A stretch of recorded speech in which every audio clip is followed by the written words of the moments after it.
Buenas tardes, queridos amigos y hermanos de todo el mundo. Hablo a los 6 continentes de habla hispana. En esta tarde queremos analizar la epístola de San Pablo a Tito.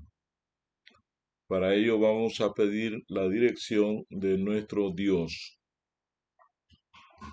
Querido Padre, gracias te damos en esta tarde porque tú nos permites estudiar tu santa palabra. Rogamos, querido Dios, que podamos comprenderla, que tu palabra pueda quedar clara, especialmente la introducción de este libro maravilloso, el libro o la carta a Tito. Ilumínanos, te lo pedimos en el nombre de Cristo Jesús. Amén. La epístola de San Pablo a Tito. En los manuscritos griegos más antiguos que se conocen, el título de esta epístola es sencillamente Pros Titón, que quiere decir a Tito, como el texto autógrafo era una carta personal de Pablo, sin duda no tenía título. El autor, como sucede con las otras epístolas pastorales, los eruditos modernos con frecuencia ponen en duda que Pablo fuera su autor. La objeción que este comentario no comparte en cuanto a los problemas implicados, ver introducción a 1 de Timoteo acerca del tiempo y de las circunstancias cuando se escribió. Ahora analicemos el marco histórico.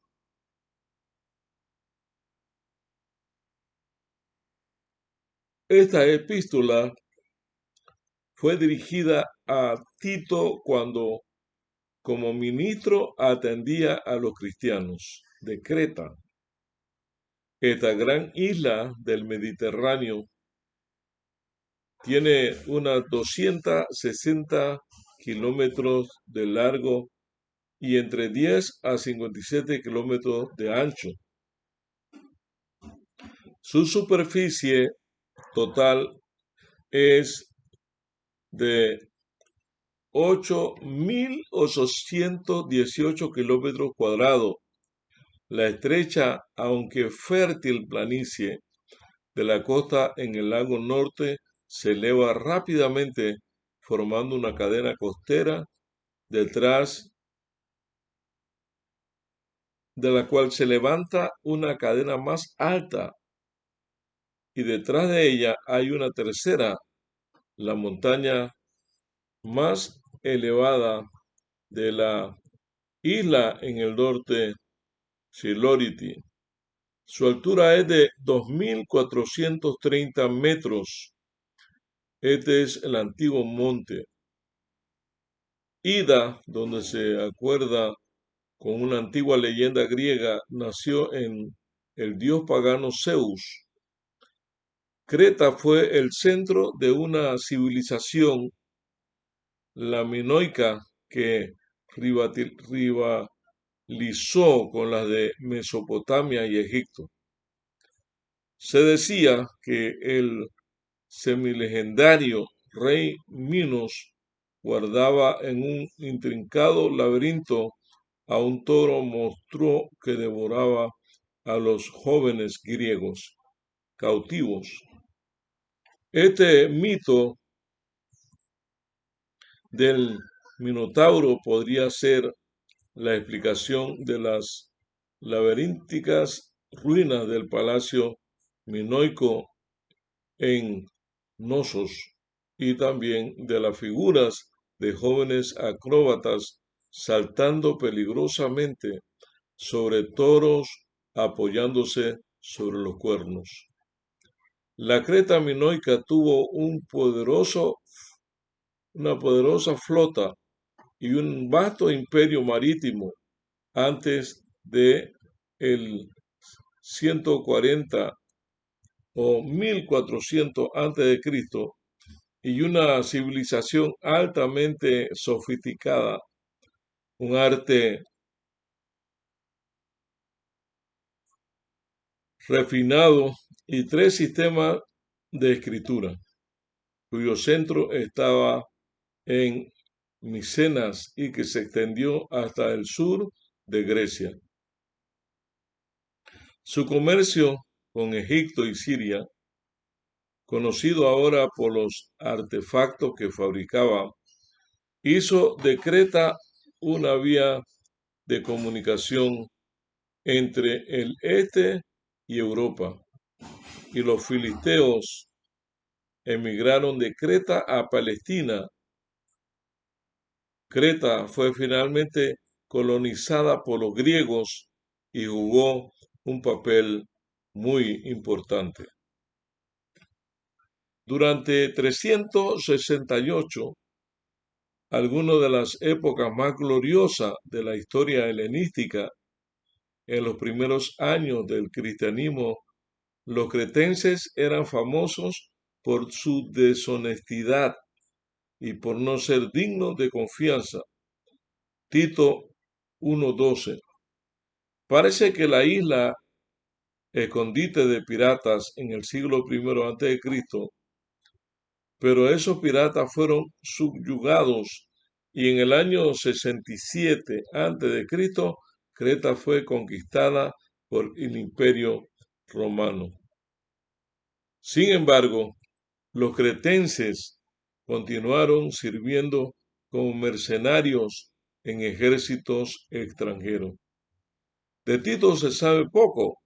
Las referencias personales en la epístola son fragmentarias y no es mencionado en los Hechos. La primera alusión aparece en Gálatas capítulo 2, versículo 1 al 3, donde Pablo dice que Tito fue con él desde Antioquía al concilio de Jerusalén.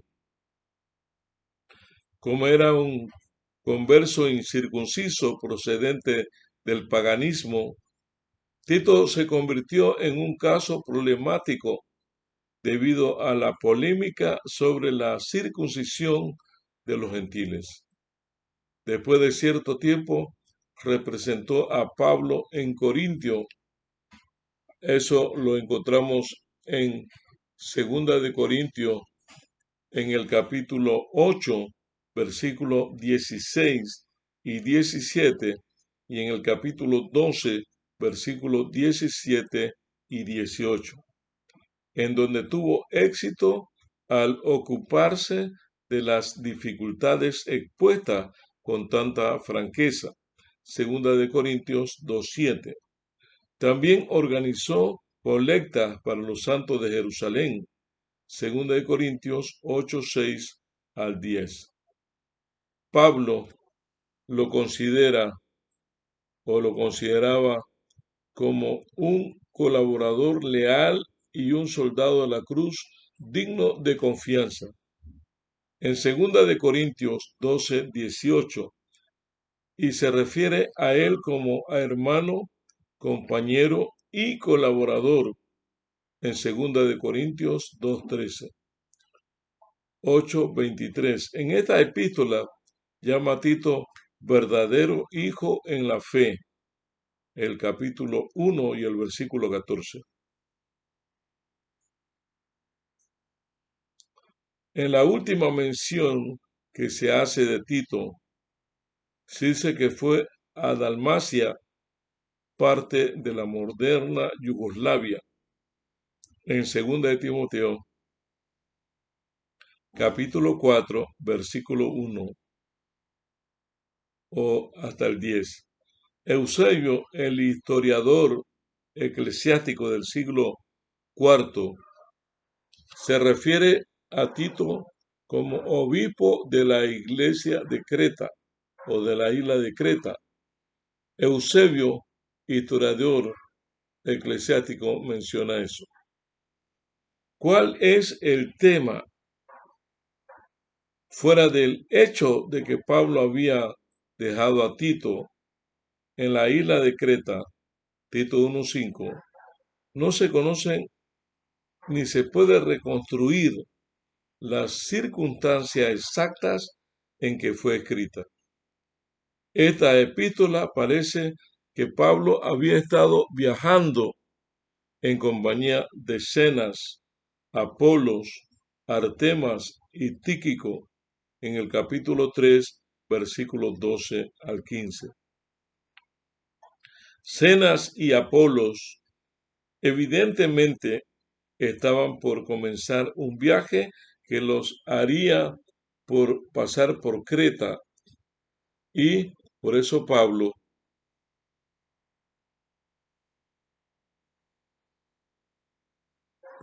el apóstol San Pablo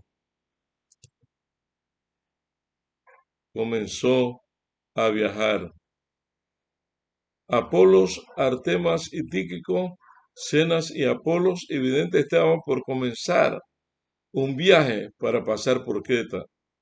Por eso que Pablo les pidió que le llevaran esta epístola a Tito, quien debía reunirse con Pablo en Nicópolis durante el invierno.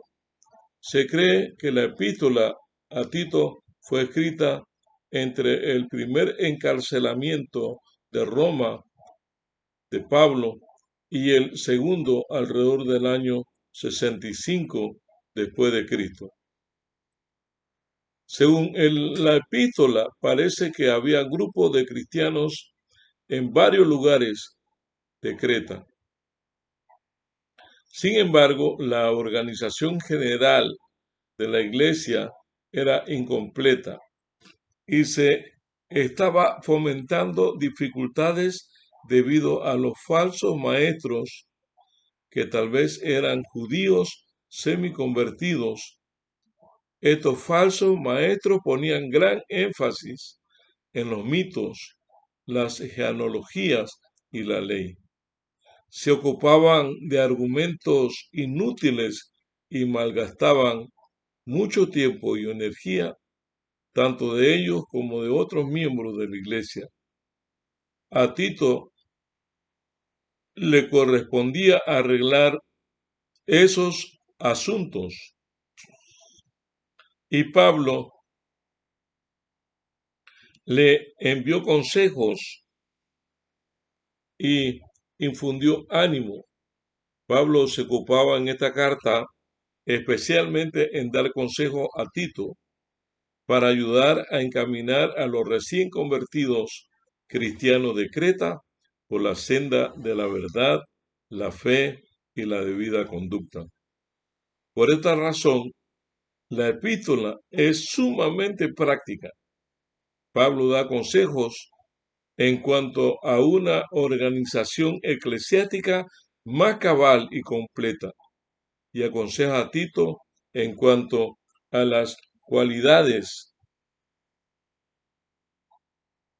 que deben tener los ancianos,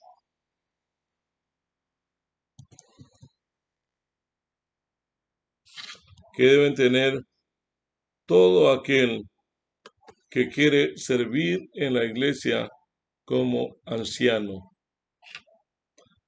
Le recuerda la reputación que tenían los cretenses de ser mentirosos y haraganes, y parece indicar que los cristianos de Creta habían sido perturbados por legalistas judíos.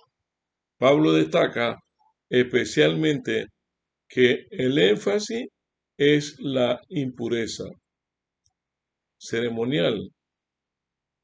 Con el tiempo tienden a hacer que la conciencia se torne impura. Cuando la mente se halla absorta en detalles religiosos con demasiada frecuencia, las cuestiones verdaderamente importantes de moralidad e integridad son puestas a un lado y la religión se deteriora y convirtiéndose en pura forma y teoría. El gran énfasis de Pablo consiste que los cristianos cretenses debían ser sobrios, castos y plenamente correctos en toda su manera de vivir. Los esclavos, como sin duda muchos de ellos eran, debían ser obedientes y honrados. Cualquiera que fuera la posición social, una persona, su vida debía ser ejemplar. Como consecuencia de su carta o como conclusión, Pablo le recuerda a Tito y mediante él a los cretenses que la bondad,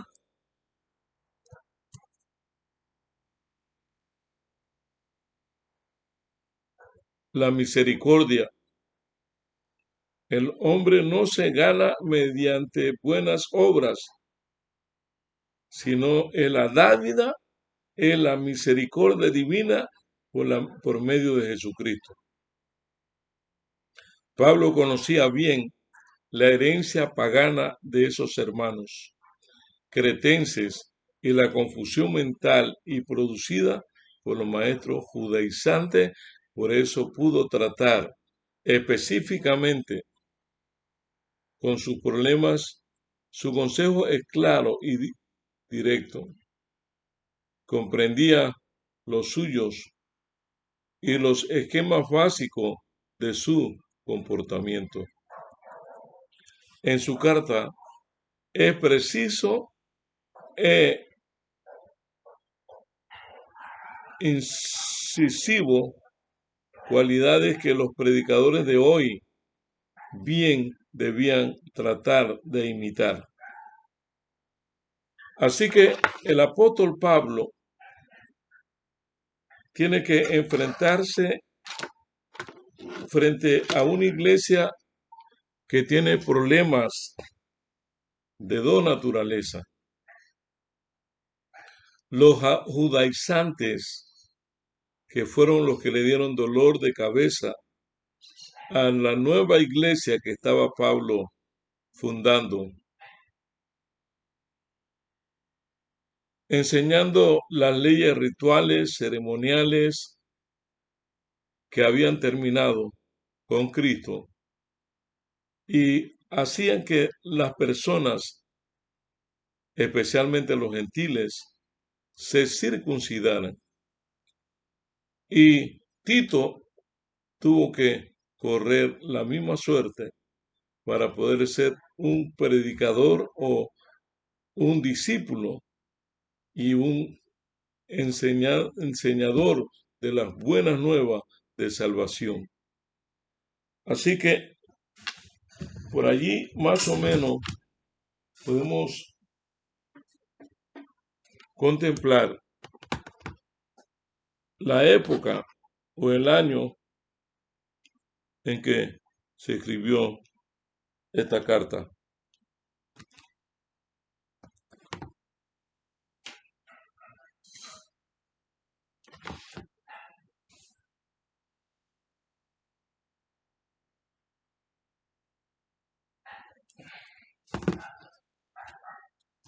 Finalmente, la idea o el centro de la carta debió ser predicar a Cristo como el que es suficiente para que el cristiano alcance la vida eterna y la salvación. En Cristo Jesús es posible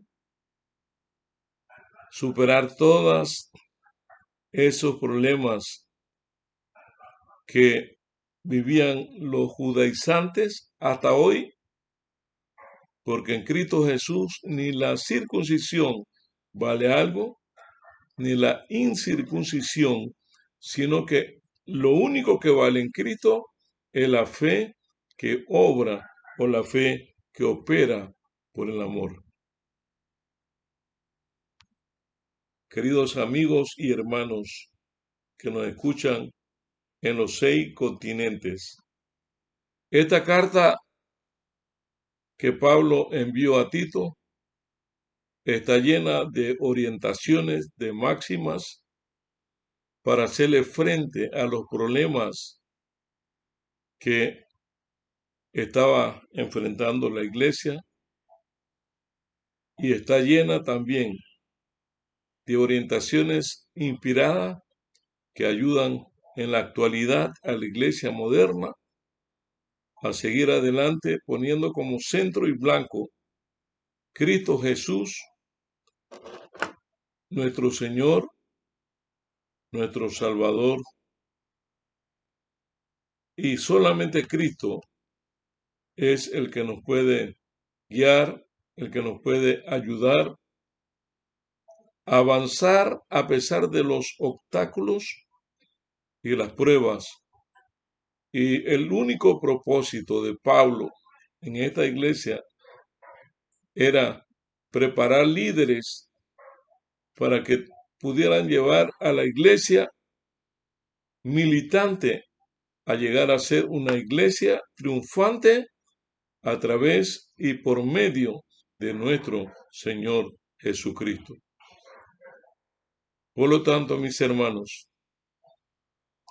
esa es la misión nuestra, ayudar o a contribuir en la evangelización, en la preparación de un grupo o de miembros que se hayan listos el día que Jesús venga por segunda vez, una vez ha pagado el precio del pecado, ha derramado su sangre preciosa. Ahora Él reclama el derecho de que todos los seres humanos le pertenecemos, tanto por creación como por redención. Y muy pronto Jesús va a venir. Eso es lo que dice Tito 2:13, esperando la bienaventurada esperanza y la manifestación gloriosa de nuestro gran Dios y Salvador Jesucristo, y nos va a venir a buscar. No vendrá a morir otra vez, sino a llevar la corona de todos los redimidos a través de las edades, a vivir con el Padre por un periodo de tiempo, y luego, cuando todo esto en la tierra se ha hecho nuevo, volver a vivir por toda la eternidad en un mundo sin pecado y habitado por hombres y mujeres sin pecado, donde ya no más el pecado afectará a los seres humanos, ni los afectará internamente ni externamente, porque será el mundo ideal que el Señor Jesús ganó para ti y para mí con su sangre preciosa derramada en la cruz del Calvario. Mis hermanos, qué gozo es saber que Cristo ya lo pagó todo. ¿Cuántos conmigo quieren darle gracias a Dios y quieren orar para que el Señor nos mantenga siempre con ese objetivo y esa visión y misión de vivir con Él por la eternidad?